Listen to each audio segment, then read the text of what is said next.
It's time once again to take a closer look at the Xenomorph variants that were encountered in the video game Aliens Colonial Marines.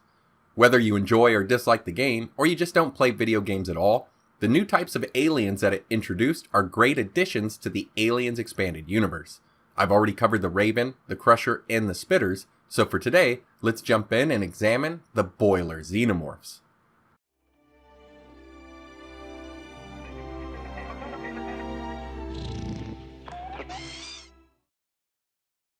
O'Neill, there's all these husks in the sewer.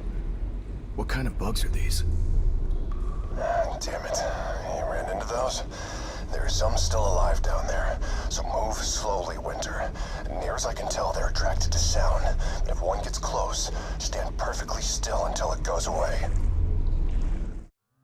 The Xenomorph boilers are encountered in the sewers of Acheron LV-426 and have yet to make another appearance in the expanded universe. They are bipedal and stand at a height of 8 feet, just like their Spitter Xeno cousins. Their exoskeleton is white or grayish in color, unlike the darker blacks, browns, or blues that we normally see. Its body or exoskeleton in layout is similar to that of a standard alien, except the boilers would be deformed, with large masses growing on its back near the spines. Online, it's listed by many sources that there is smoke coming out of the spines or tubes of the boilers. Unfortunately, this doesn't seem so when viewed up close in the game, but it may just be a game engine or graphical limitation. I'd be interested to know if Gearbox meant for the smoke to come from the tubes. If so, it could help figure out their purpose. Its skull is ridged like that of the Warrior class from the hive supposedly destroyed by Ripley, and not smooth like the dome on Big Chap.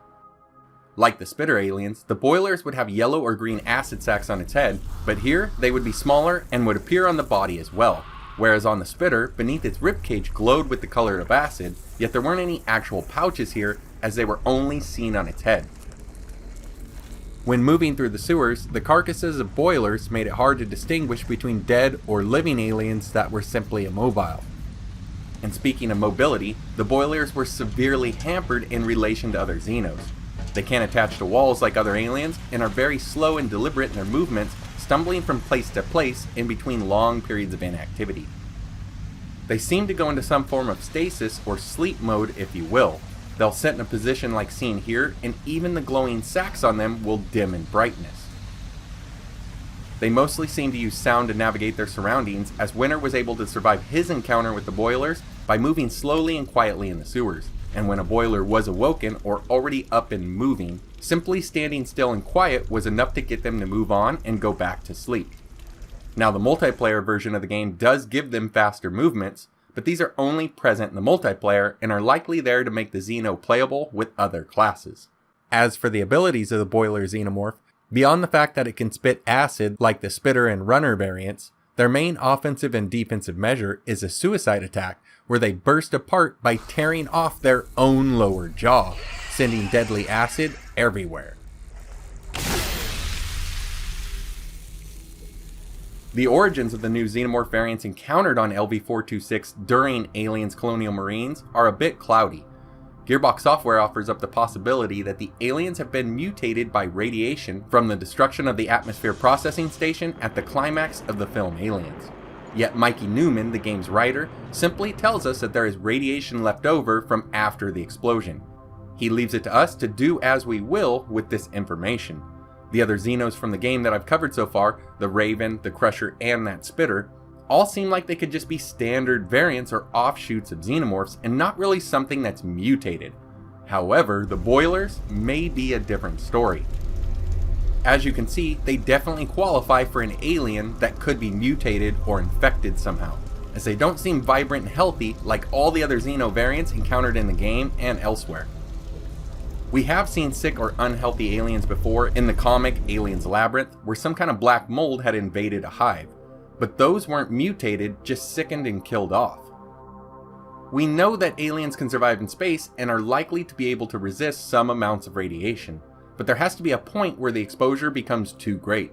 Like we see in Alien the role-playing game, where it states that Xenomorph XX121, the classification given to them, has proven extremely resistant to all forms of radiation, and that they can suffer 10 rads before feeling any negative effects.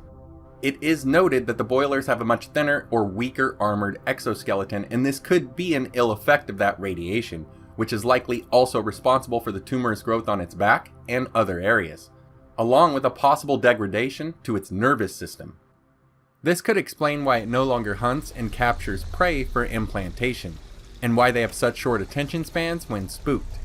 The thought even comes to mind that the damage from the radiation may have hampered the alien's ability to safely sustain its own acidic blood, with it now becoming heated, more acidic, or volatile and perhaps somewhat unmanageable, which in turn could explain the acid sacs appearing all over the body, the smoke coming off its back, along with its exploding nature. Even though this all fits together so well, and I'm betting that this is the real origin to the boilers, let's take a look at some other theories to see how they stack up. Well, we technically haven't seen what happens to a xenomorph when it reaches what its kind would consider old age, or if they even have an old age. It's been speculated by some that the boiler alien is simply an old geriatric xeno. Some fans even theorize that Big Chap was dying on board the Narcissus shuttle at the end of Alien, giving an explanation as to why it seems slow and out of sorts in its movements. Yet this moment of cloudiness for the alien could have been caused from the explosion of the Nostromo and her refinery. Looking to aliens, James Cameron has stated that the aliens in his film are different looking than the one in 1979's Alien due to several reasons. One being that the suits were designed to be much more mobile than the one used before. The second change was that the translucent domes of the aliens were too fragile during filming, and James thought that what was underneath the cowl was more interesting to look at anyway. But as for a canon Alien universe answer, he said that due to increased age, with his Xenos having lived much longer than Big Chap, they had shed their domes when becoming adults. Even though the two films have different directors and thoughts on the aliens, to me this makes the idea of an elderly Big Chap in the shuttle unlikely. It should also be noted that Michael Whalen's character in the game says that the explosion from the atmosphere processing station killed all of the aliens from before, meaning that there wouldn't be any aliens left to grow old, but I wouldn't trust what he has to say on these matters. And on top of that, there could have been other aliens present on Acheron that were not encountered in the film. And speaking of untrustworthy people or companies, we have another theory to look at, one more plausible than retired Xenos. And that's the possibility that the boiler is simply a result of experimentations on the Xenomorph strain done by Weyland-Yutani. We know that they've been doing studies and experiments on the Xenomorph since it was first discovered, and it wouldn't be the first time they've made their own variants. There's the K series, the yellow Xenos that were engineered by top Wayuu scientist Dr. Samuel Kadinsky in the Aliens vs. Predator Extinction game. The K series were not up to par with standard aliens, but they were close to the real thing, whereas the boilers, if they were created, seemed like they would have been a failed attempt, or possibly some experiment at changing the makeup of the acid blood itself, resulting in the damage to the rest of the organism. Now, it's likely that the inspiration for the boiler could have come from the concept art for the 2010 Aliens vs. Predator game. Here we see artwork for an unused alien type with a title that reads Diseased/Fungal Aliens. Potential new game element. Run at players and explode. Now the boilers from ACM don't seem to be affected by a fungus, although it may be a nice nod to the mold mentioned earlier in Labyrinth, but they do look diseased and they definitely explode. And that is all I could find on the boiler xenomorphs of LV-426. What do you guys think about this alien variant? Is it an actual subgroup of alien like the Crushers, Spitters, and everyone else? Some mutation from radiation? Or something else entirely? I'd love to hear your thoughts down below, and as always guys, I'd like to say thanks for watching. Your likes, shares, comments, and subscriptions go a long way towards helping the channel grow. Take care, and I hope to see you next time.